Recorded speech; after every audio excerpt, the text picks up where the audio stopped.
it comes to working with teens, you don't have to have it all together. You don't have to have perfect mental health yourself. You don't have to have all the answers. That teens want to be listened to. They want to be understood. They want to be able to ask questions. Hello everyone, my name is Adam Cross, and I am a licensed marriage and family therapist in Southern California, and I'm also a youth minister. And today I want to talk about helping teens to have good mental health from a Catholic perspective, and some tools on how to walk with these teens as they are aware of their own mental health. So that's a long title, but helping teens with their mental health. That's a short version of what I'm talking about today. The first thing I want to stress is whether you are in youth ministry, whether you're a parent, whatever kind of mentor role you are in around teens, I just really want to emphasize the reliance on the Holy Spirit. That when it comes to working with teens, you don't have to have it all together. You don't have to have perfect mental health yourself. You don't have to have all the answers. That teens want to be listened to. They want to be understood. They want to be able to ask questions. They want to be able to voice what's going on in their head. A lot of that's listening. A lot of that's being present. You don't have to have it all together. And so a lot of that is really important to invite God into that relationship. Invite the Holy Spirit into the relationship you have with these teens, and let the Holy Spirit do a lot of the work. Be an instrument of the Holy Spirit for God to work through you. That's kind of a youth minister emphasis, right? For our youth ministers to be instruments of the Holy Spirit, but parents as well, or any family friends, to help your teens through hard times, or if you just want them to be healthier in how they're viewing life and thinking about things. So I've given talks to parents, I've given talks to youth ministers on how to help teens in their mental health. So the greatest thing we can do after inviting the Holy Spirit in after prayer into these relationships with teens is we can model mental health ourselves to these teens. We can take care of ourselves, take care of our mind, take care of our soul, take care of our bodies ourselves. We can try to do that. Really, and I've talked about this in other videos, is that foundation for mental health is really just having a relationship with yourself, knowing why you do what you do, why you feel how you feel, why you think how you think, right? Having that relationship with yourself, understanding what's going on in your head and even underneath the surface, doing your own work.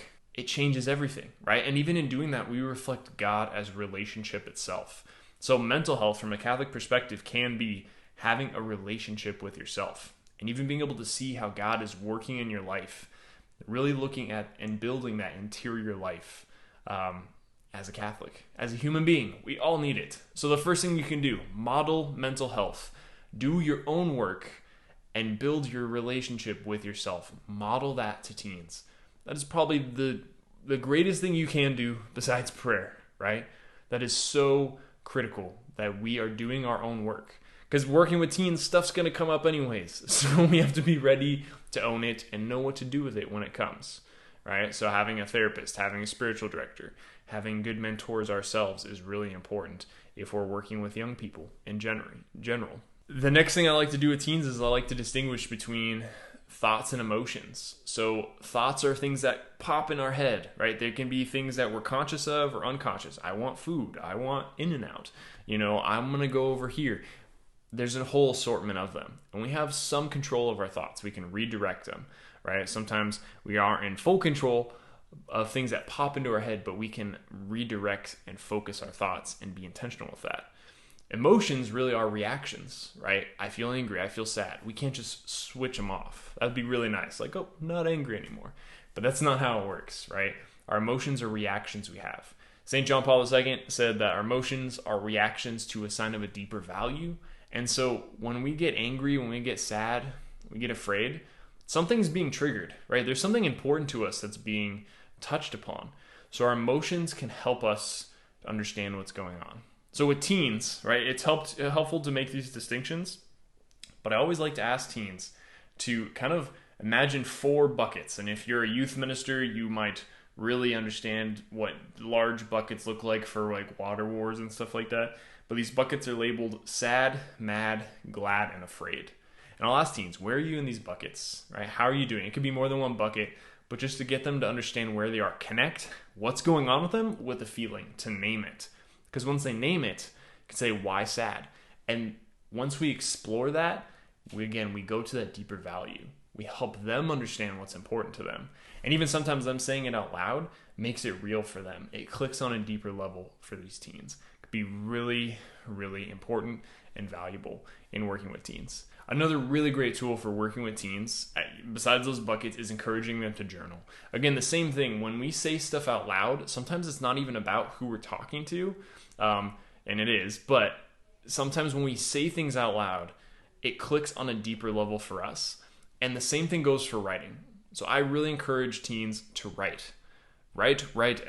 Journal. Do letters to people that you don't give to them. If there's something that you need to process, write it out, or do an audio message on your phone. Write your parents a letter that you just shred after. You can say whatever you want. Make it a prayer to God and just write out prayers to God.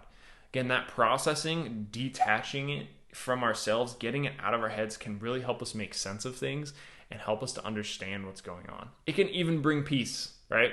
It can be like, okay, I've done this, I've put this down, now I can move on in some way. So journaling and writing letters can be so helpful.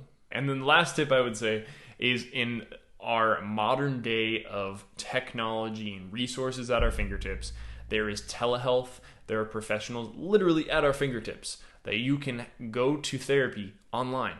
It's really easy to find a Catholic therapist. It's really easy to find some professional that you can reach out to and get help.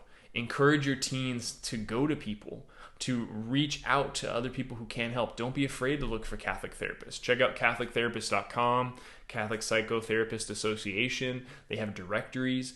Go find good Catholic mental health resources. Help your teens to do that, right? So the biggest takeaway in helping our teens in their mental health is do your own work. Understand why you're doing what you're doing. Help them distinguish between thoughts and emotions. They're connected, but they're separate. And when we look at them and break them down, they can help us understand what's going on. We see the feeling, we can see the thoughts, we can see our values, right? Put them in the bucket: sad, mad, glad, and afraid. We can write, we can detach from what's going on with us, process it, make sense of us, and then we can look to others for help, for resources in Catholic professionals that are out there. These are just a few ways we can help our teens with their mental health, that we can walk with them towards Christ, with Christ and the help of the Holy Spirit, to help these teens grow in their mental health.